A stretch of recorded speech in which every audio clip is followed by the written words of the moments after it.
Welcome back to Combat Mission Shock Force 2, the second battle of Hapless's Road to Damascus Concrete Hell campaign.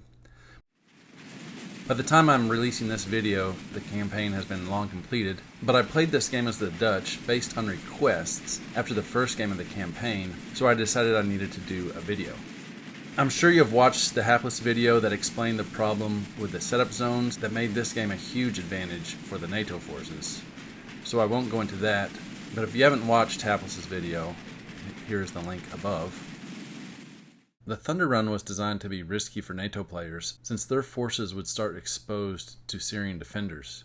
But I found this section of the setup zone almost hidden, which made my plan fairly straightforward.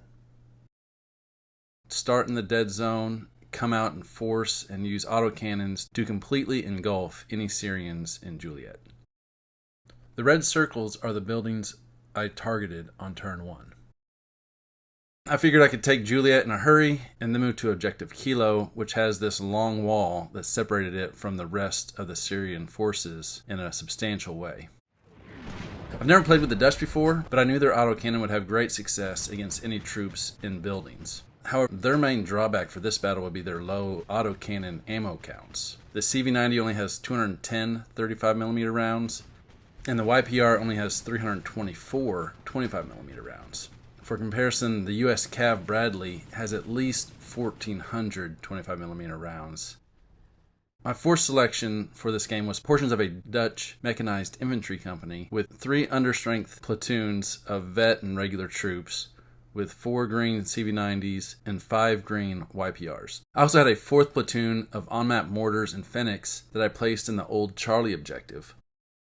My plan for them was to keep them hidden until very late in the game and then try to take an extra objective that hopefully Hapless abandons. But here we go with turn 1. The blanket of autocannon happens as expected. What was completely unexpected was to see 3 Syrian tanks in Juliet. My AFVs spot the Syrian tanks first and blind them with autocannon. The shotgun approach with my autocannon catches at least 2 squads of Syrians. Those Syrians have no chance and are destroyed.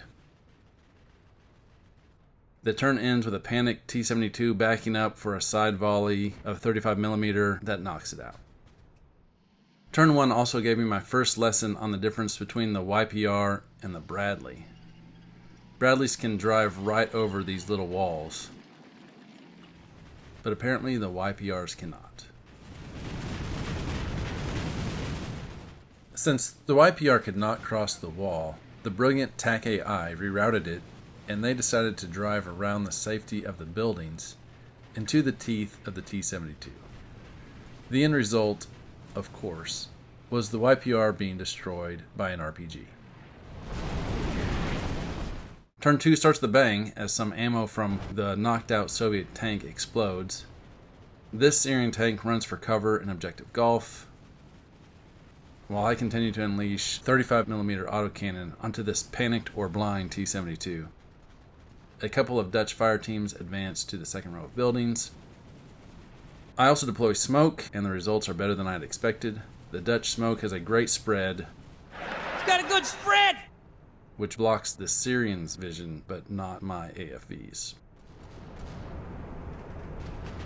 By the end of turn 2, the only Syrians left in Objective Juliet is the blind or panicked T-72. Turn 3 is more of the same. I use an AFV to deploy some smoke, move my infantry through the concealment while being able to target with autocannon. It's not a fair way to fight, but it's very effective against the Syrians.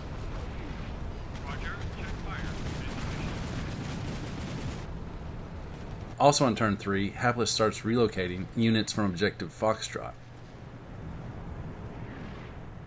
I will keep my secret Charlie force hidden for another 25 turns, then rush into Foxtrot and claim that objective.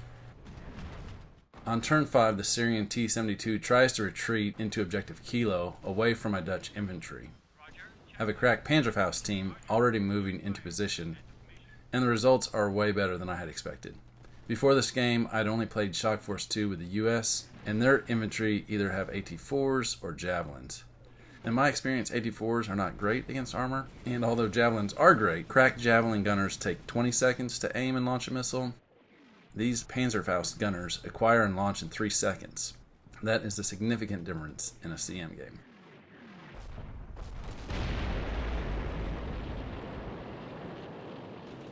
I close out turn 5 with a green infantry team crossing successfully into Objective Gulf.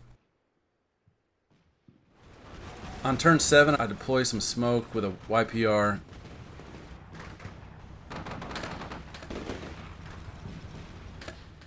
Then send a CV-90 that has already ran out of 35mm ammo into Objective Kilo with an infantry team. They cross into Kilo successfully, so on turn 8 I move into Kilo in force with autocannon area firing at suspected buildings. The last remaining Syrian tank continues to area fire, but with limited effectiveness.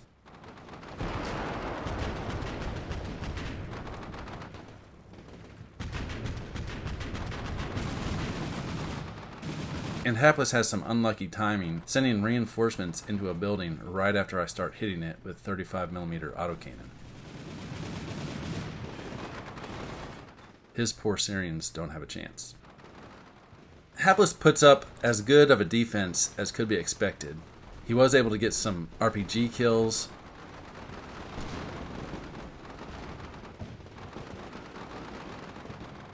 His last tank proved to be too slow to fire and too inaccurate to make much of a difference.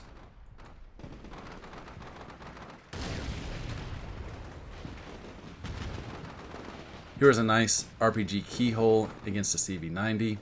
But this one was out of 35mm ammo, so not a huge loss for me in actuality. Here's an accelerated playback of turn 14 and turn 16. At this point, I'm just cautiously advancing with cover fire and smoke. Hapless is trying to find area targets for his last T-72, but it ends the game causing only 4 casualties.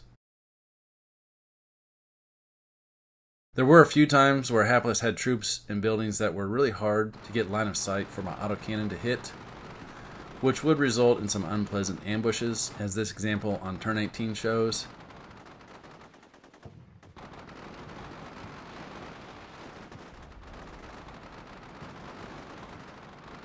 But eventually I would maneuver my infantry and AFV into a position that I could achieve fire superiority. On turn 21, I was able to kill the last Syrian tank.